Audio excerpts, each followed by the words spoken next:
अस्सलाम वालेकुम दोस्तों की हाल चाल उम्मीद है कि इंशाल्लाह ठीक ठाक हो। तो दोस्तों अज दसना है भी गड्डी दे विच अगर बंदे नूं मोटरवे ते नींदर आ रही होवे ते बंदे नूं नींदर आउंदी पई होवे ते किस तरीके नाल उहनूं कवर करना चाहिदा है जां किस तरह नींदर दे जासे तो बचना चाहिदा है।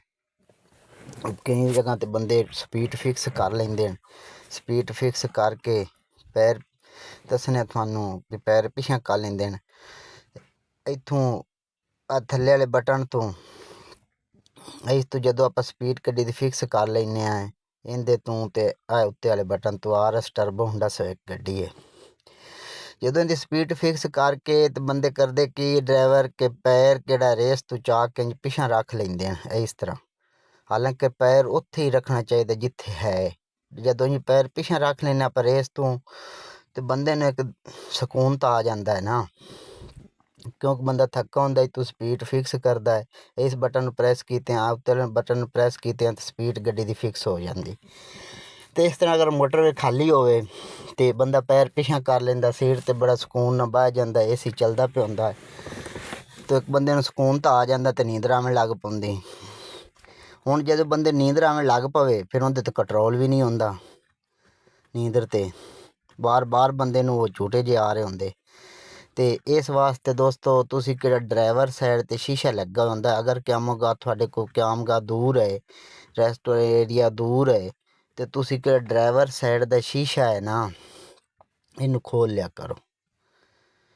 इनू खोल के ते बंदे नूं एक ना तबीयत नूं सुकून महसूस होंदा, क्योंकि AC चलदा पिया हुंदा है, ठंडी हवा दिमाग नूं भी लगदी है, बंदे सारे नूं लगदी है, अक्खी नूं भी ठंडी हवा लग रही होंदी तो एक असर हो जाता अक्खी ते भी ठंडक दा, दिमाग ते भी हो जाता है, दिमाग भी ठंडा हो जाता है, बंदा आप भी ठंडा हो जाता AC च बैठे हुए।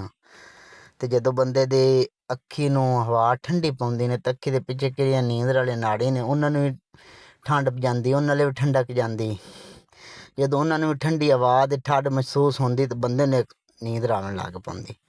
तो जदों बंदा ड्राइवर साइड वाला शीशा खोलदा तो बाहरों एक ना गर्म हवा आउंदी, किहड़ी ओह हवा गर्म होंदी उहदे नाल बंदे दी किहड़ी ओह ठंड दी असर होया हुंदा ना बंदे ते ओह खत्म हो जांदा, बंदे दी तबीयत च बेहतरी हो जांदी। ते अगर क्यामोगा तुहाडे कोल दूर है, तुसी किसी रेस्ट एरिया ते खलो जाओ तो उत्थे तो बंदा फिर फ्रैश हो जाता, 10 मिनट अद्धा घंटा 15 मिनट खलो जाए तो। जे अगर दूर है तो तुसी इस तरह कीता करो, ड्राइवर साइड का शीशा खोल लिया करो मेरी जान, ड्राइवर साइड का शीशा खोल के तुहानूं एक सुकून महसूस होसी, एक सुकून आ जासी कि तन ते तुसी जाना, तुहाडे तो नींदर दा किहड़ा असर है खत्म हो जासी। एक ड्राइवर साइड दा तुसी शीशा खोल सुना तो जदों बाहली गर्म हवा थोड़ी नज़र अक्खी नूं तुहाडे दिमाग नूं पहुंची तो थानू अपने आप पता लग जासी भी थोड़ी चेंजिंग हो जासी, बेहतर होसी, थोड़े बेहतरी हो जासी। तो जदों भी आप क्रॉसिंग करने आए वड्डियां गड्डियां ट्रक्कां कोलों तो आप ट्रक होंदा थल्ले वाली लैन च आप इस लैन च क्रॉसिंग कर लैंदे आ नाल रख के। तो दोस्तों इस तरह नहीं करना चाहिए, अपन नूं उत्ते वाली लैन च ट्रक कोलों तो इतना बचना चाहिए ना कि छड्ड गल दे। ट्रक कोलों जदों भी क्रॉसिंग करो उत्ते वाली विच एक रोड की पट्टी छड्ड दिओ, उत्ते वाली लैन जा करो जदों भी क्रॉसिंग करो। तो मैं हुण इत्थे अगे तुहानूं दसना भी ट्रक जांदे पे जे आप इस लैन च उहनूं क्रॉसिंग करना है तो वो एक क्रॉसिंग तो हो जासी, लेकिन वो अल्लाह ना करे अगर कोई ऐसा मसला होवे, हादसा कोई मसला ऐसा उस गड्डी नूं मसला बन जाए, वड्डी गड्डी वेखो ना किड्डा वड्डा कंटेनर है तो तुसी आ वेखो इस लैन च आ के करो इसे एक विचों लैन छड्ड दित्ती। कई बारी मैं वेख्या ट्रक किहड़े ने इन्हां दे टायर किहड़े निकल जांदे, अल्लाह नांदी भी हिफाजत करे, अल्लाह नानू भी बचाई रखे बुरे वक्त तो।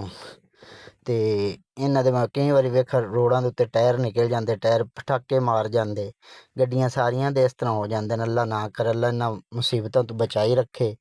तो बाकी दोस्तों जे अगर तुहानूं नींदर दा होवे तो तुहानूं दस्सिया भी ड्राइवर साइड दा शीशा खोल लिया करो।